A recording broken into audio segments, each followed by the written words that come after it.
ganon yung effect. Di ba nakapagtataka na yung aking sinasabi ay parang hindi conventional sapagkat kung mag-i-start ka ng negosyo, ngunit ang totoo ba lang pag negosyo ay kaya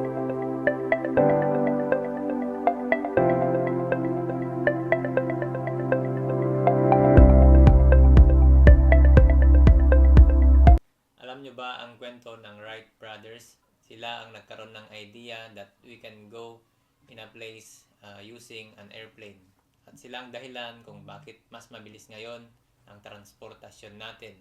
Ang tatay ng Wright brothers ay isang pastor at nung malaman ng tatay nila na they are suggesting that man can fly, sinabi niya na you could go to hell, sabi niya, sapagkat wala pang nakaisip ng kanilang suggestion, ng kanilang idea na magkapatid. Wala pang nakakagawa nun. Kaya ang reaction ng kanilang father ay mapupunta kayo sa impyerno dahil sa idea na sinasabi nyo. Yun yung sabi niya sa kanyang mga anak. Yung magkapatid ay hindi tumigil kahit na may opinion against their ideas. That is the first display of faith sa kanilang story sapagkat hindi nila inisip na yung idea nila ay masama, ngunit yung idea nila ay isang creative. Yun yung paniwala nila, yun yung faith nila na magkapatid. Kaya tinuloy nila na gawin yung airplane, and now today we are enjoying a safe flight and mabilis na flight from one place to another place. At kung hindi nila tinuloy yung idea nila, alam nyo ba kung ano yung transportation natin ngayon at kung gaano ka outdated yung transportation sana natin ngayon, kung gaano katagal. Ganon yung effect ng faith sa isang pangarap. Ganon rin yung una nating mga videos, kaya't sinuggest ko na we must have to have an idea and we don't need to believe and to listen to the naysayers, yung mga sinasabi ng mga tao. We don't need to believe them sapagkat yung unang flight attempt ng Wright brothers ay alam nyo ba na lumipad lang ng 12 seconds yung kanilang first attempt, and the naysayer says they cannot do it.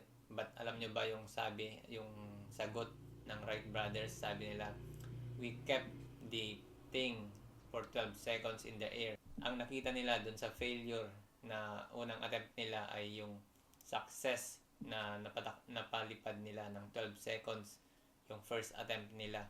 That's a good reflection when we encounter a defeat, a temporary defeat, sapagkat wala naman talagang permanent defeat dito sa mundo. We just have invented na may defeat, may pagkatalo, may failure, but in reality wala talagang failure na word, and we can have unlimited attempt para matupad natin yung ating mga pangarap. Alam nyo ba na ang faith ay paulit-ulit na na-mention sa Bible? And it says, faith comes from hearing and hearing by the word. Ibig sabihin nun ay ang faith natin, nabubuo yung faith natin kapag paulit-ulit natin na sinasabi sa ating isipan na ito ang aking pangarap, ito ang aking pangarap, ito ang aking pangarap.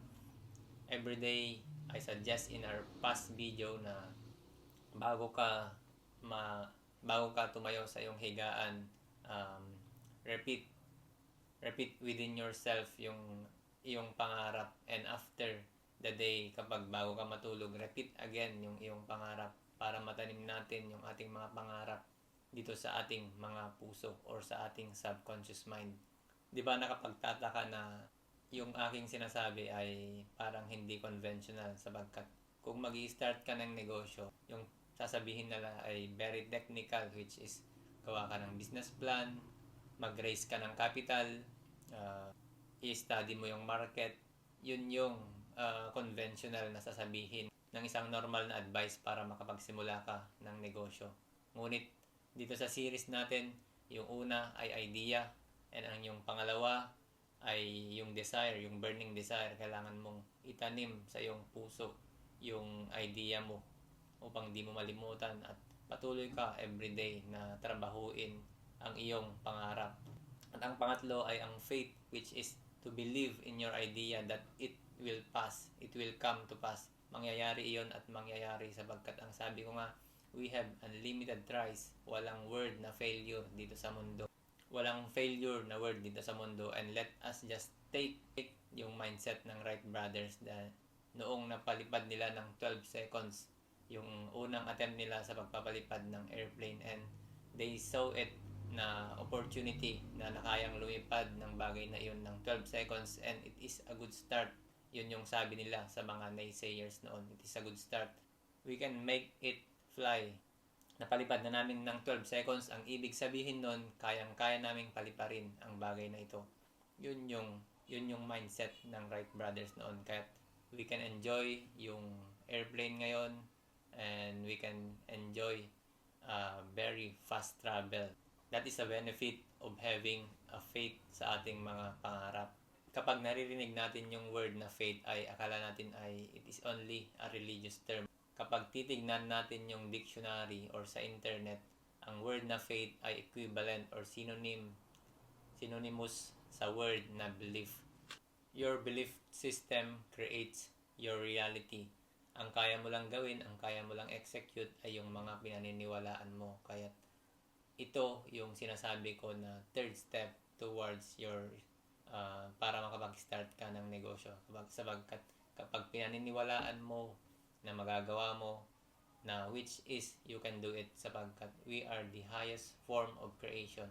We can be whatever we want sapagkat binigyan tayo ng Panginoon ng skills, ng talent, ng core gift upang i-execute yung mga bagay-bagay na nais natin upang mag-glorify yung ating Creator. Kaya ito ang tanong ko ngayon, what do you want? Ano yung idea mo na kahit na sabihin pa nilang hindi yun gagana, ay gagawin mo? What do you want? Gusto mong magnegosyo? Gusto mong yumaman? Gusto mong magkaroon ng mas meaningful na relationship? Gusto mong maging sikat? What do you want? Ano yung idea na hindi umaalis sa iyong isipan? And start with that idea, sapagkat alam ko na yan ay galing sa ating Creator. Naniniwala ako na ang entrepreneurship ang pag-asa nating mga Pilipino. And I want again to repeat it na ang entrepreneurship sa aking paniniwala ay hindi naman lagi na pagkita ng pera yung ating goal kapag ang entrepreneurship ang pinag-uusapan. Sapagkat kapag iisipin mo at kapag titignan mo na ang entrepreneurship ay a way of skill, a way of thinking, a way of organizing skill. Ito ay skill sa pag-organize ng mga bagay-bagay which we can use sa ating mga buhay. We can use it in organizing our family. We can use it in organizing our studies. We can use it in organizing our job. We can use it in organizing our businesses. Yun yung paniniwala ko sa entrepreneurship.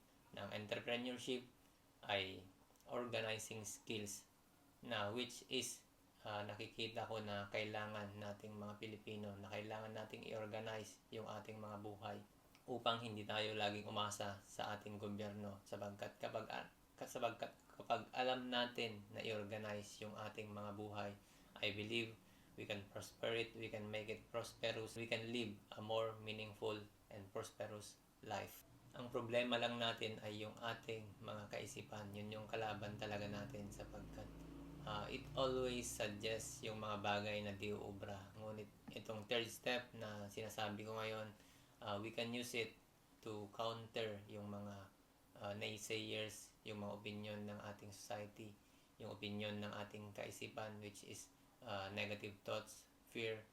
This faith we can use na armas upang ma-overcome natin yung ating mga terror barriers sa ating mga buhay. And I believe if we can overcome our terror barriers, we can see a new and more enjoyable life. Sama-sama tayong umunlad. And nanggaling ako dyan kaya't ginagawa ko ito, and I am creating videos which we can learn upang ma-share ko yung mga bagay na na-experience ko na gumagana. Nagsimula rin ako sa 2 luging negosyo, and I thought yung pagsisimula ng negosyo ay kailangan mo ng kapital, kailangan mo ng business plan, kailangan mo ng equipment. Ngunit ang totoo ba lang pag nenegosyo ay kailangan mo munang linangin ang iyong sarili. Kailangan mo munang tanggalin yung mga paniniwala na hindi mo ubra sa pagnenegosyo. At kailangan mong palitan ng mga principles na gagana sa pagnenegosyo. nanggaling ako sa pamilyang hindi nagnenegosyo. Kaya alam ko na yung aking mga kaisipan, yung aking mga narinig, yung aking mga kasanayan ay hindi kasanayan ng pagnenegosyo. Kaya tulad mo rin ako, naghanap sa YouTube ng mga solusyon, ng mga kasagutan kung paano nga ba mag-start ng totoong negosyo. And this is what I am doing also to you. Gusto kitang tulungan gaya ng pagtulong ng aking mga mentor sa akin. And I want also to share yung mga natutunan ko sa kanila na gumagana upang hindi mo na pagdaanan yung mga masalimuot na experience sa pagnenegosyo.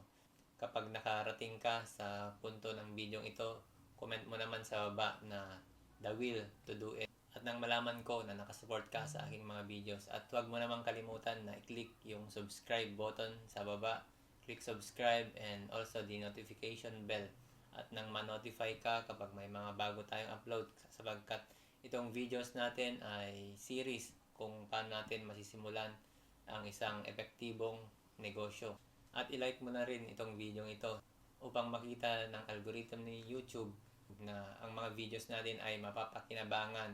Again, this is Carlo Gumtang. Ano ang pangarap mo? All you need to have is the will to do it.